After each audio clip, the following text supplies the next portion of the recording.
Good morning. I'm going to go by the clock on the back that says it's 20 of 10, so I got lots of time. Buckle your seatbelts or get comfortable. I don't know, I actually won't do that, don't worry. I want to thank everyone for allowing me the opportunity to talk to you about missions and the missions program here at King of Prussia again. I realize that I do this every year. I'm trying to make it a little bit different, and there actually are a number of different things that we have planned for 2019, and I hope that gives you a lot of different opportunities to serve in different ways, not just the trip to Honduras, although I will bang that drum pretty hard this morning. And just one other thing, this is more than just a few opportunities. I'm going to provide you, hopefully, a number of opportunities that we're going to plan and organize and allow you to plug in and put your faith into action. But you don't have to do just that. There's opportunities that you're going to have at your workplace and at school and at home to put your faith into action. So I encourage you to do that.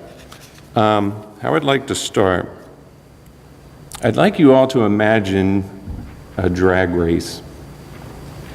A race between two cars, and I want to help you picture these two cars. They're, since I'm telling the story, I get to pick my two favorite cars that have a lot of meaning to me and are important to me. So you're going to have two cars lined up. The first one is a silver 1983 Dodge Aries K car. It was beautiful. That was the first car that I had. I forget what I paid for it, but that was my first car. We affectionately call it the lunchbox. That's not it, but when I found this picture, it was taking me back. That was my car. If you throw a couple old body glove stickers all over the back and things like that, that was my car. When I read some stats on that, it has a blazing, powerful 84 horsepower, 4-cylinder engine. And one interesting thing is it had an aluminum housing around the transmission, which I discovered was easily cracked if you hit a nice pothole. We cracked it open a couple times because I was a teenager driving. So this is the car in one lane. And the other car that has just a special meaning to me is a 1971 Corvette Stingray. Gunmetal gray, convertible. I did not own that car. My brother did. He had that. And I was able to drive it once or twice. Just a beautiful car. So in this lane you have your 1971 Stingray. And in this lane you have your 1983 Dodge Aries K car. These are the things. And there isn't a trick question. I want you to imagine who's going to win this race. But they both have gas. They both work properly. They're both in good shape. Do you imagine that Corvette just blowing away this Dodge Aries K car? I imagine you would. Well, if Aiden is the driver, that Dodge Aries is going to win. Aiden doesn't know how to drive a stick shift. And that's going to come in handy if you're going to drive that 71 Corvette. One interesting thing about those, that was before power steering and power brakes came around. And a stick shift on that and my, 1990-something Honda Civic, that Honda Civic shifted easy. This thing is a bear. And when you wanted to stop, you really had to plan ahead and stomp on those brakes. That was the first thing my brother warned me when I drove that car. It's not They don't have power brakes. You got to stand on that thing to stop it. But the operator of the vehicle is really important.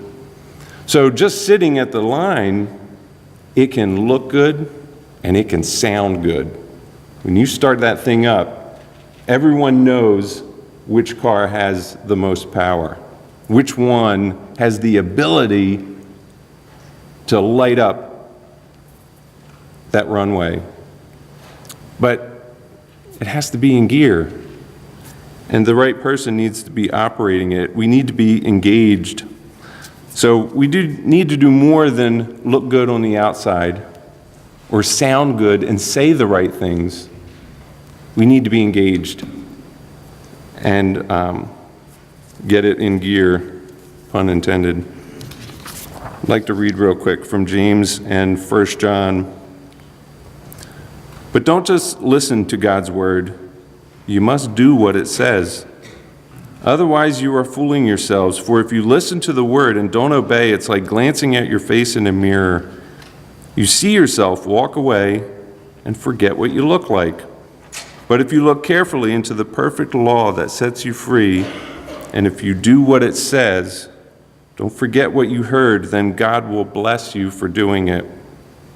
If you claim to be religious but don't control your tongue, you are fooling yourself, and your religion is worthless. This is one of my favorite verses. Pure and genuine religion in the sight of God the Father means caring for orphans and widows in their distress and refusing to let the world corrupt you. In 1 John chapter 3, we know what real love is because Jesus gave up his life for us. So we ought to give up our lives for our brothers and sisters. If someone has enough money to live well and sees a brother or sister in need but shows no compassion, how can God's love be in that person? Dear children, let's not merely say that we love each other. Let us show the truth by our actions. Our actions will show that we belong to the truth, so we will be confident when we stand before God. So all these opportunities or things that I'm about to lay out are opportunities for us to do and fulfill what God has created us for. He's built this machine, this vehicle, to do something specific. And the other thing is worth pointing out is we all don't have to be the Corvette. Sometimes you need a pickup truck, or sometimes you need an 18-wheeler. Sometimes I need just a little scooter to get around. And there's different purposes for all of us, but God has created that, and he wants to be the one operating us and taking control, and we need to allow him to do that. So some of these are going to be opportunities for you to fulfill that purpose that God has created you for. One of the newer things for 2019 is a mission trip across a parking lot. This one is kind of a no-brainer that I think has been right here for us, and we really haven't paid attention. We spent a lot of time looking up airfare and how to get to Honduras and all these things, and you don't even have to move your car. We could just walk across to Manorcare and do some things there. David Wolf has already reached out to Manorcare and talked to them about different opportunities that we might have. And we don't have something specific lined up, but what we would like to do is either once a month or once a quarter, go over there and serve. And that could mean singing with people, talking with people, doing a worship service, cleaning. Kind of the same approach we have to all of our other missions things. Say, we have a shirt with a word on the back that says servant. Let's go over there, say, how would you like us to serve? What can we do to help out? They have stuff for us. We just need to provide some people to go over there. So if you could commit to a Sunday a month, or a Sunday a quarter, or a Saturday, whatever we end up coming up with, I'd like you to commit to that. Even before the specifics come out, let us know if you're interested in serving. That's one of our local mission ideas. Another idea that came up, and this one really literally is an idea. There isn't a lot of framework around this, but the idea of a worship out. And I want you to hold on to your seats, because the idea is, let's take this Sunday morning worship and take it out there. Instead of coming here for Bible class or worship time in the morning, let's take our worship service out to our neighborhoods. Let that sink in just for a little bit. Why not go into our neighborhoods? What would happen if we did communion service in a park in our neighborhood and people saw that? Do you think they might ask, "What are you guys doing?" Or we're sitting around singing, doing our worship service out in the neighborhood. I think that would be a powerful, powerful statement. It could be us passing out bags, care bags in Center City, Philly, to the homeless. It could be serving coffee or breakfast out in our neighborhoods. So what we would like to do is get out to our neighborhoods. Go to Phoenixville, go to Philadelphia, right here in King of Prussia, and do a worship service out there. We need to let people know that God cares for them, that they're created for a purpose. And sometimes we come in here and we talk about it and we get ourselves energized about it, but we don't always go out there and talk to people about it. So let's think about doing that, bringing our worship service out there. So I'd like you to stay tuned for that and let us know if you're interested or would be willing to participate in that. You're here, so let's just think about doing the same thing somewhere else. And all of these are going to be on a commitment form. At the end of worship, out and back, you'll see some tables with commitment forms, and it'll have local missions, it'll have Honduras, it'll have an annual worship out, it'll have ways that you can give. I'd like you to think about filling that out and leaving that for us. They'll be out for a few weeks. I also want to go over a few updates or changes or things that are a little bit different about our foreign missions. There are a few different changes. One thing that isn't changing is we're still working with Mission Lazarus. We still feel very strongly that they're doing a good job, and we have a strong partnership with them. This will be the 9th year that we're sending a team to Honduras. That time has gone by pretty fast, hasn't it? It feels like not that long ago we were just talking about sending a team there. And I wanted to remind everyone what the Mission Lazarus approach is. Number one, do no harm. And I should probably explain that, because why would a mission group have to make that their number one plan, is doing harm? Well, what they want to do is don't create dependency. Let's do practices that don't promote dependence. We don't want to create a group of people just dependent on this mission group, which causes harm. So that's one of their first approaches, to make sure that they don't do that. Number two, they describe as both and. Development and discipleship are interdependent things that rely on each other, and they need to happen at the same time. It can't be either or. But that development that you're working on in that area has to go along with discipleship. Those things, we want to do both and. They have some rules of engagement. And you see this a lot in foreign missions or any kind of mission work. There is an endless need. Needs are bountiful. There's lots and lots of people that need help, and the help seems to be overwhelming, and you have limited resources. So what Mission Lazarus's approach is, let's invest in individuals and communities that are actively seeking to improve. There's a buy-in that has to go in there.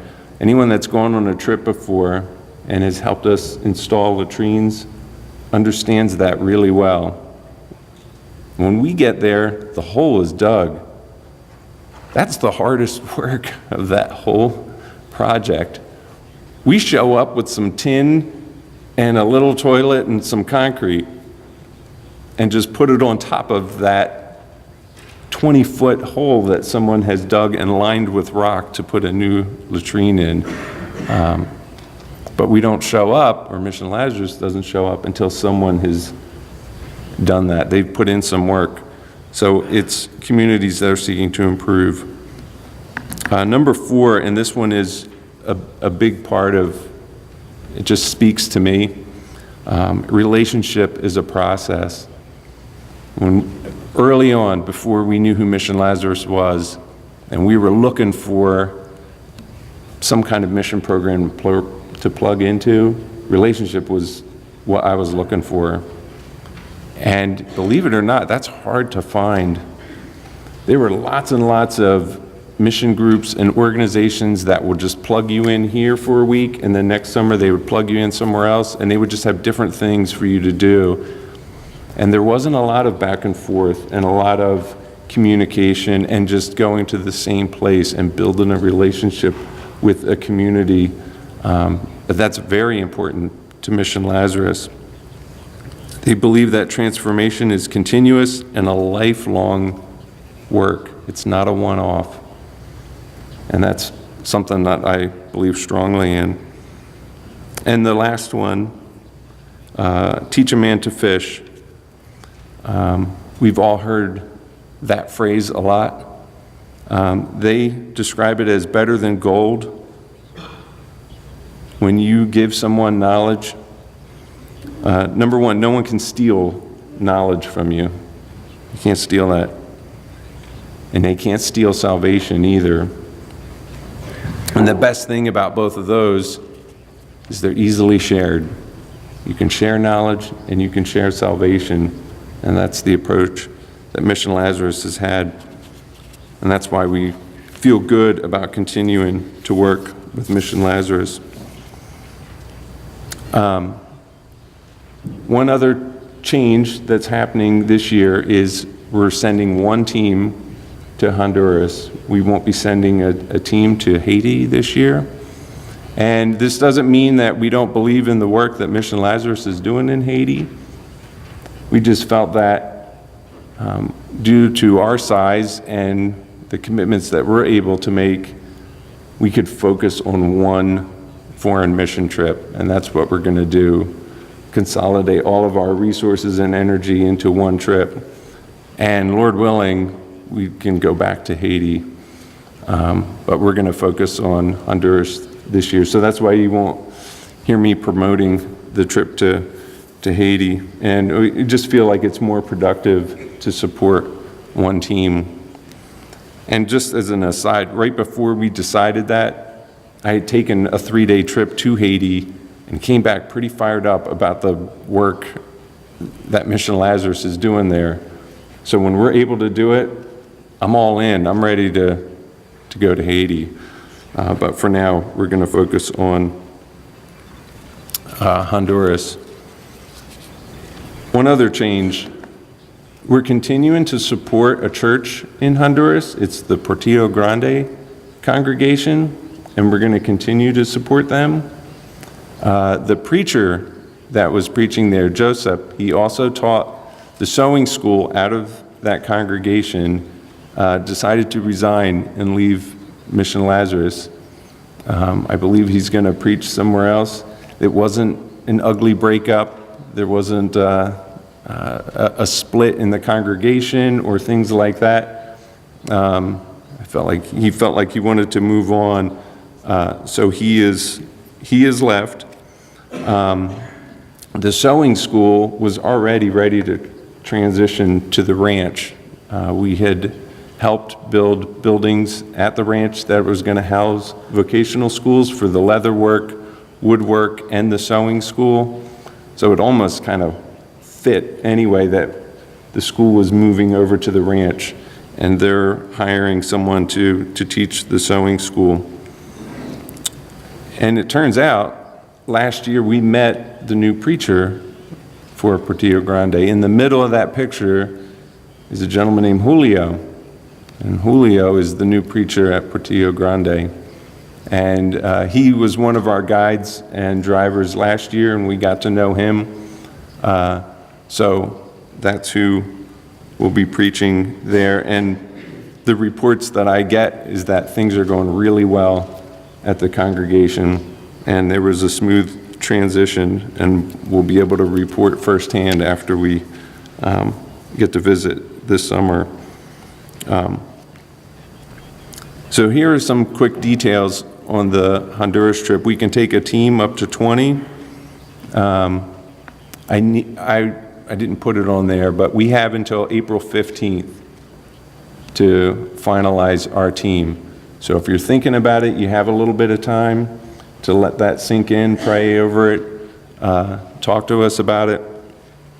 But if you need to, if you do want to go, I need to know by April 15th. The cost to go is $1,200. And we're looking to raise about $7,000 for materials. And I'll talk a little bit about the work that we're going to do there. We're trying to make this so that young, old, anyone can go.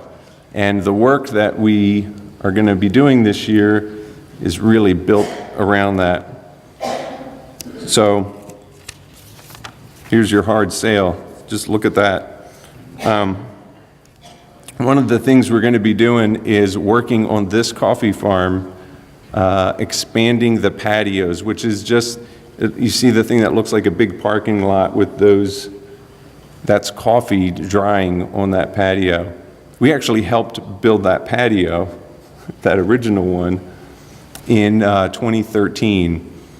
And the production of the farm has increased, so they want to expand these patios. So one of our jobs is going to be expanding that patio. One nice thing is that we're not going to be pouring concrete, so if that's something that really bothers you, it's not going to be a concrete one like that. They have stone patio blocks that we're gonna lay down. And one other thing that we're gonna do is have a Bible class, a teaching session. I'm trying to think of the right way to word it, but we're going from a Friday to a Friday. And on Wednesday afternoon, we're gonna have this Bible class event. But the days leading up to that, what we'd like to do is head out with Bibles and meet all the people in the neighborhood and the villages around that farm and around that church. And that includes what we call the other side of the mountain, which we learned about last year. The farm and the church is on one side of the mountain looking in towards Honduras. If you go over the ridge to the other side of the mountain, it's just the border of Nicaragua.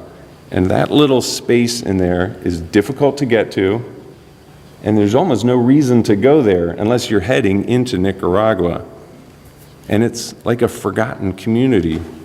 But all these people come up over that ridge to come to church at Portillo Grande or to work on that farm.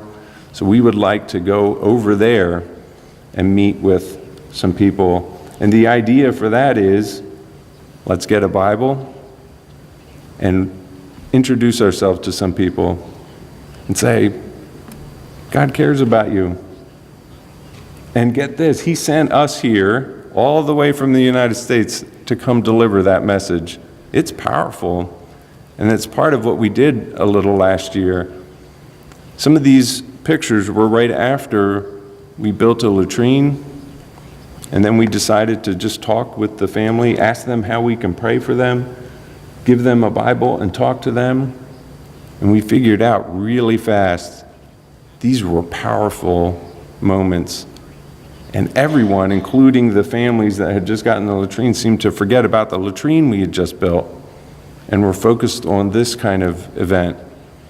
So we want to do this for the days leading up to that Bible study on Wednesday. So we'll have a team going out and doing this in the morning, probably along with Julio, to get us around that mountain and introduce us to just different people in the neighborhood, deliver a Bible and talk to them.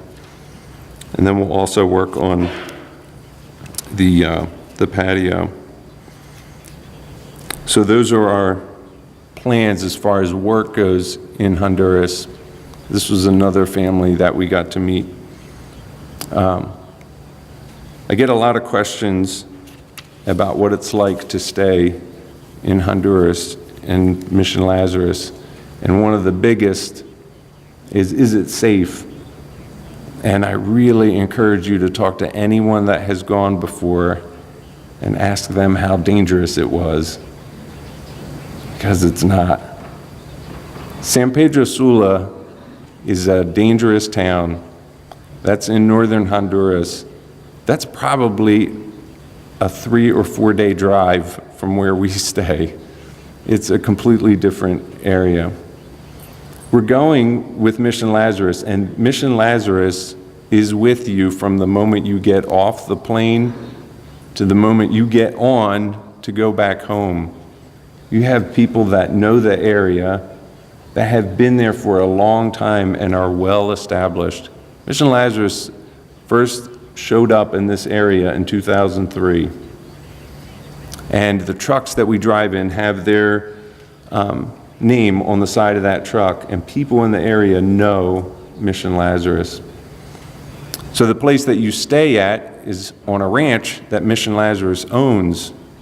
I believe it's 1,200 acres is the size of the ranch. It's on a mountain, and it's remote and kind of protected from any kind of thing that might, I don't know what kind of things you're imagining when people worry about the safety in Honduras, but this is a cabin that we would stay in, and most of them are like this on the Mission Lazarus Ranch. I think it was Mark that coined the term rustic chic. Was that you that coined that? It's very accurate.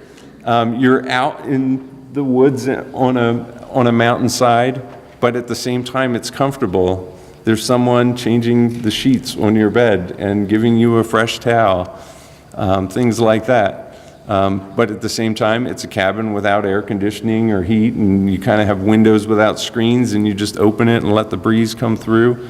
No bugs, you don't have to, but things like that. It's very comfortable, nice stay. That's the kind of place that you would stay in. We're also going to get to stay here for a couple days. This is the original farmhouse on the coffee farm. And it is beautiful. When you get to wake up over 5,000 feet up on a coffee farm, and if you can tell, there's a little tiny porch on the front of that, and just sit there and look out. It's amazing. So those would be our accommodations while we're there. Honduras is beautiful. I'm not sure everyone understands or thinks that. You just think of a hot place that's close to the equator in July. Usually when I tell people at work, oh, I'm going to Honduras in July, they're like, oh, good luck. Bring your sunblock, and you do need to do that, but we're closer to the sun. We're way up in the mountains, And at night, it's crazy. When I tell people to pack a sweatshirt or coat, you really do need one because you're that high up. It gets cool at night. And during the day, it's not 110. It's much, much cooler than that because of the elevation. And the places that we're working at is at the coffee farm and these villages up in the mountains. If we were working in the seaside town of Cedeno or in Choluteca, it'd be really, really hot and muggy and a lot more bugs. But up here, it is beautiful and not that hot.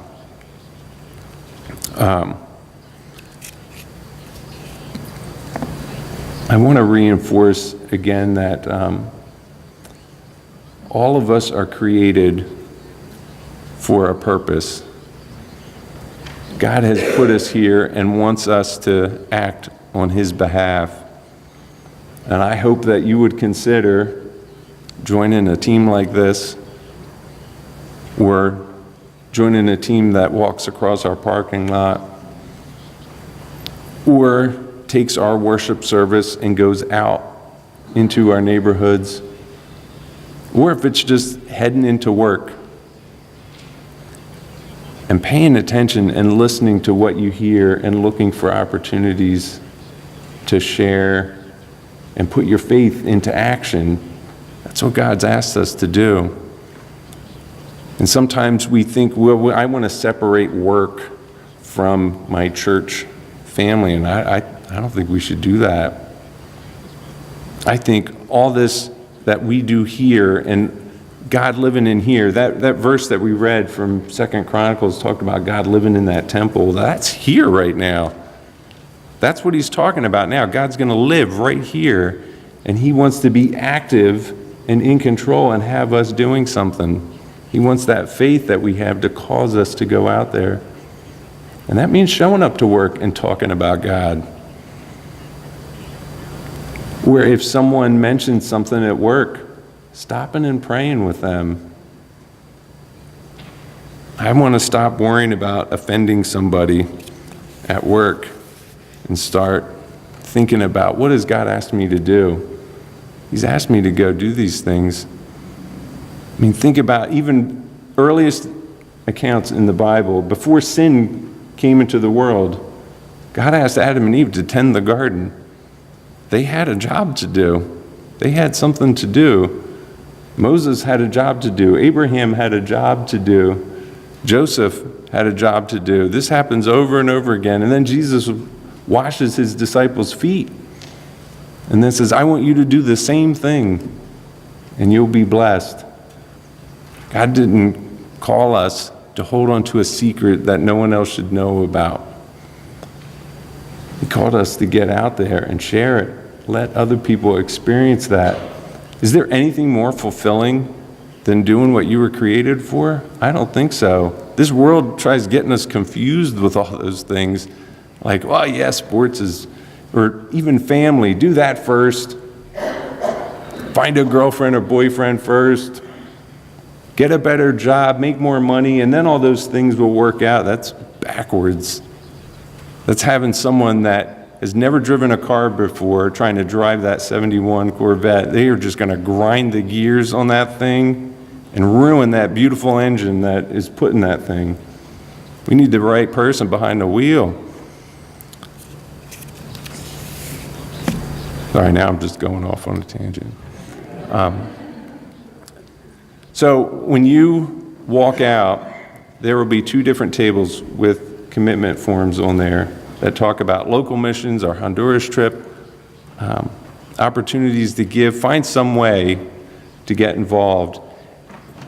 And I've asked some of the folks that have been on our Honduras trip before to be around those tables. If you have questions about the trip, please ask them or ask me.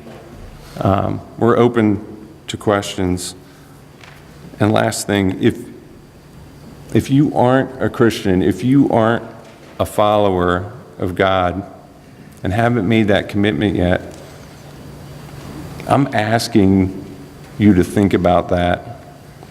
Allow God to live in here and take control and do these things, you will be more fulfilled than anything this world has offered. It's not even close.